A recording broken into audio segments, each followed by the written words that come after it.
Hey, how's it going, everybody? It's your boy Deonte Burden, aka Mr. Short Dollar himself. Today, I want to do a live feed in regards to what investors really want to see because we get a lot of times people approach us with different questions about starting a business, how to get proper funding, things like that. But they really have no clue whatsoever on how to get to the money, besides asking how to get the money. And what I wanted to have a discussion in regards to is dealing with investors. What I mean by investors, say you deal with then kind of venture capitalists, angel investor, family and friends, co-workers, any kind of crowdfunding or anything like that. You go into a bank or whatever. Um, Being able to be able to sit in front of somebody and be able to convince them to give them your money. Let's think about it for a second. Well, before we go into depth about it, again, I am Deonte Burden, aka Mr. Short Dollar himself. On Mr. Short Dollar, we talk about personal finance, business, entrepreneurship, and investing. We have over 300 videos on the YouTube channel where we cover business operations, business funding, business management. We also have a grants playlist where we have over 150 grant opportunities for you guys to take advantage of. Okay, so make sure the main hub. I think right now we're streaming on uh, not Instagram, but YouTube and Facebook and LinkedIn right now. But the main hub of all the videos, over 300 videos, is on the YouTube channel. So make sure you go to the YouTube channel, Mr. Short Dollar. Subscribe to the channel, okay? And again, what I want to talk about today, what do investors want to see? Now, we think about it just in most simplistic terms. In business, banks and the lending institutions, they do make their money off giving out loans and making money back on the interest payments for the particular loans, right? The key, well, I think most people don't understand is that they have some kind of bottom line criteria, based on underwriting the things they want to see, be it experience, credit scores, capital, collateral, those things like that you have to bring to the table. Most of the time, we're being approached with a lot now. People are coming to the table with both palms out instead of one palm up, one palm down, just asking. The unfortunate part about it, you got to be realistic. When we start talking about just giving away money, when you look at people's family or their health, um, outside of that, that may trump it or right there with it is their money. So when you're asking someone to give you some money, you got to understand how serious that will be. I tell people all the time, when you're potentially to looking to get some money, and the only thing you need to do is just turn the table around. What would you need to hear from a person or a complete stranger that you never met before? What would you need to hear from them to make you want to give them some money? What would you need to hear? What kind of present would you need? What would you need to be sold on for that to happen? Let me see if we got anybody chiming in before I go to get it flapping my gums too much. Okay, hit that button right there. Subscribe to the YouTube channel. But yeah, I always want to know what would you want to see from a particular person, um, in regards to the information you would like to receive from them in order you to get any kind of funding from them, right? And a lot of times, um, people can't really convince it. They just say that, hey, I just get them some money, and that's not true. So, what I want to go over with you guys today, some things that you need to be dropping on whoever the potential investor is that's a potential investor to your business, things that you need to kind of put into their ears, into their mind, into their heart that will kind of will move them to be able to invest money to your particular business, right? So, kind of going through a couple things.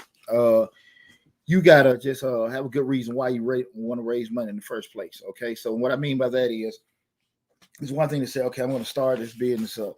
Um, and if you come to a complete stranger and say, I need some money to start a business up, it's not going to really work. So if you saying, look, I'm trying to do this to affect the community, have that selling point.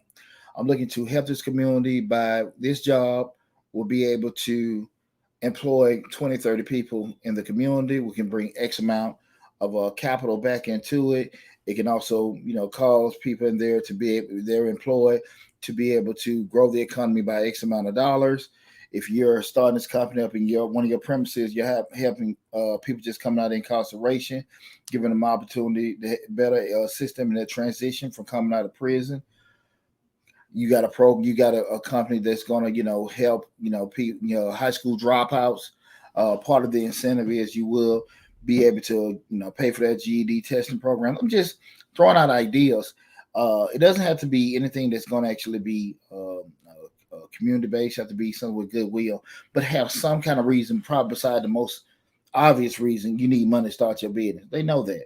So you got to keep in mind, we got to have some kind of sale. We got to have some kind of sale going on where we're trying to move people, motivate people to give you money, right?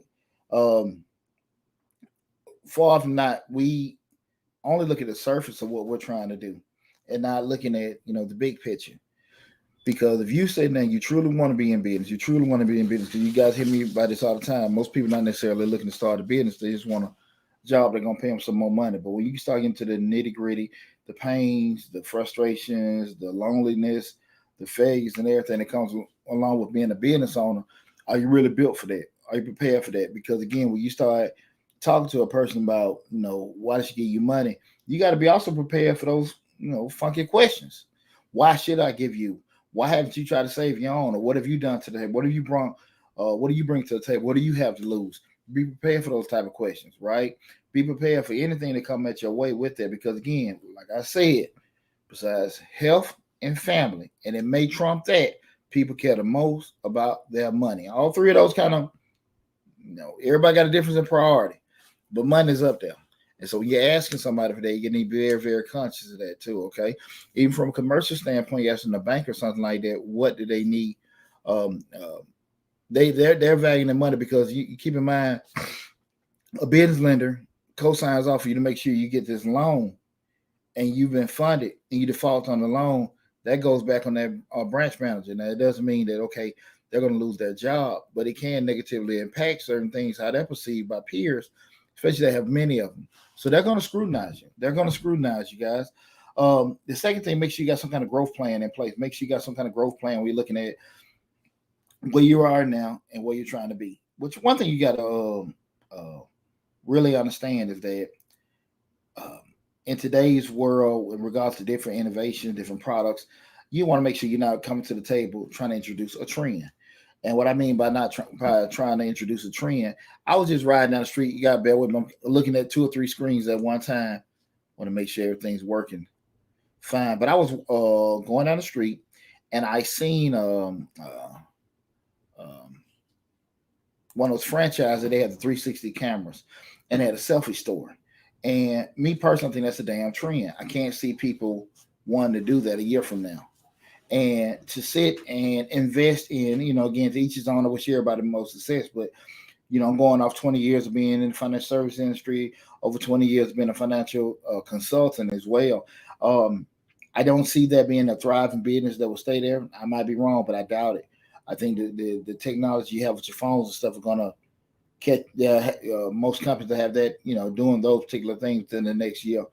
But to turn around and get overhead, that being a lease, bills, maybe employees, connect to a trend, unless you're an established business just trying to take care of a swing, just say like you for Coke, and you got a trend of new fruit drinks that everybody don't like, and because of scale, it doesn't impact their bottom line.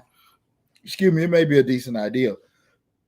Excuse me, but you're looking to get funding as a startup entrepreneur, something like that, or entrepreneur that's want to add a whole new segment of services in, I wouldn't recommend it. So you have to be very careful when we're looking at that growth plan, where you're at now, where you're going to be at. You really need to make sure you took a lot of time, a lot of thought to look at the different possibilities. A lot of times people don't want to look at those particular things because they'll say, hey, I'm not trying to be negative, I'm trying to be positive. This can't happen. But you got to understand, the investor wants to know. They want to know that you've went through all the worst case scenarios, right? Before I give you this money, I'll give you this opportunity to get to this money. I need to know that you've thought through everything possible that can negatively happen with this particular business, okay? Another thing, I don't see nobody. I don't see some people, so I'm worried about what people in the chat right now. I don't see anybody. But the next thing is you got to have a good sense of what you're bringing to the table. What I mean by what you're bringing to the table, that being, your human capital, your collateral, that means the money you own, the money that you own, the assets you own. What do you have? What do you have? What we talk about all the time, having skin in the game, having some type of potential personal risk that you already want this person, this company or whatever to undertake to help your vision come true. What do you have to lose? What are you bringing to the table? Right? You got to have something. Okay. And at the end of the day, they may not have to leverage that out and put your house up for that loan, or your cars, your paintings, your savings, but be prepared to have something there. You got to have some kind of skin in the game.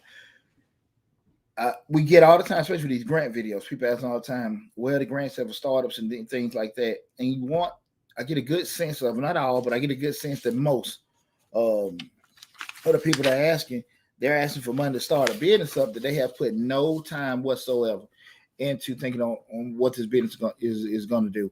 They have an idea, but as far as drawing out business plans, projections, sale price, cost, they don't have it.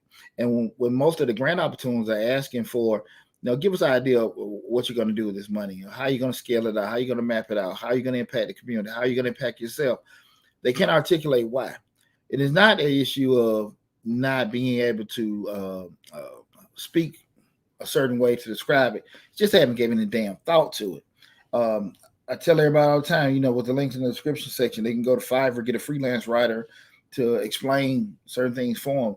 But you can't get any kind of freelancer to draft anything for you if you haven't even thought about it. Besides, I just want some money.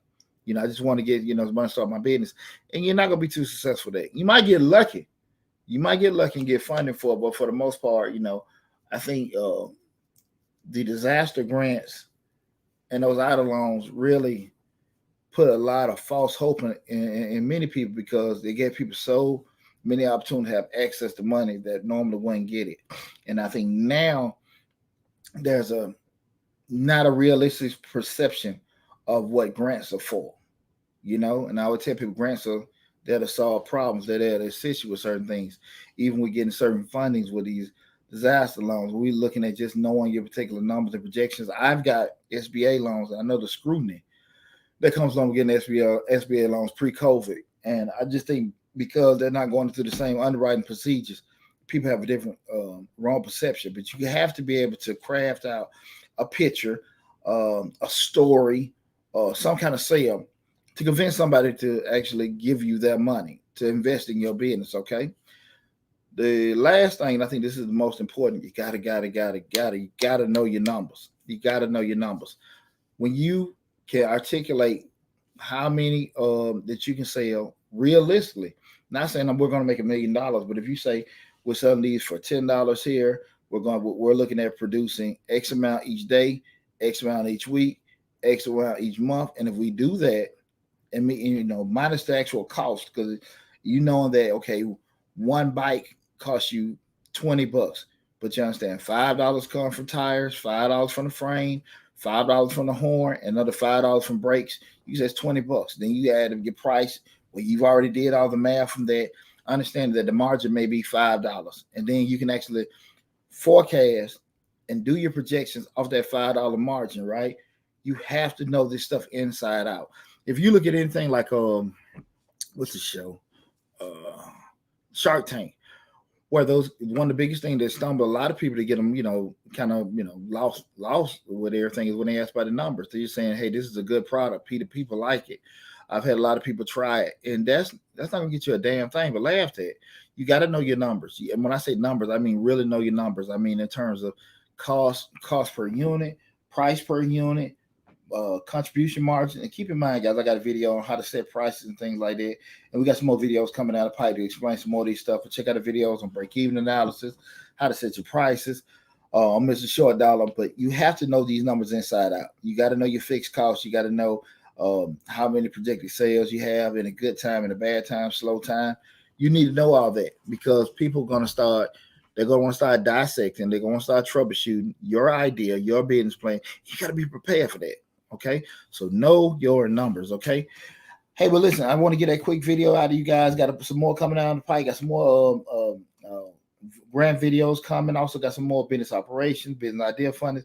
But I just want to go over that with you guys in regards to just what do investors need to see? They need to see those particular things, making sure this is a solid vision. You know your numbers, knowing that you're not just shooting from the hip trying to, make up some kind of fantasy in regards to you start a particular business. You got to make sure that they see your vision. My grandfather always told me a long time ago when I was a kid, make sure whoever you talk to understand your point of view before you leave the table. You got to make sure that it's there. You want to make sure that they understand exactly what you meant. Ain't no confusion. No misinterpretation. They understood exactly what you meant. And that is your job as the person to try to persuade investors to invest in your business, that they know everything that you are talking about. Okay. So listen, I hope that video helped you guys. Again, subscribe to the YouTube channel, Mr. Short Dollar, where we talk about personal finance, business, entrepreneurship, investing. A lot of great information on the channel. A lot of great information coming out of the pipe. Also, again, to help you out with just in regards to what we talked about today, check out a video on how to set your prices for your product. Check out a video in regards to break-even analysis. Okay. I think that'll kind of help you in regards to how to set prices, then also understand the optimal number of products that you need to create for you to actually break even and be like, okay, cool. At least I know I need to sell these many and start from here. Okay. Listen, best of luck to you guys. Take care. Leave feedback. Reach out to me, get a chance. Take care of yourself and be safe.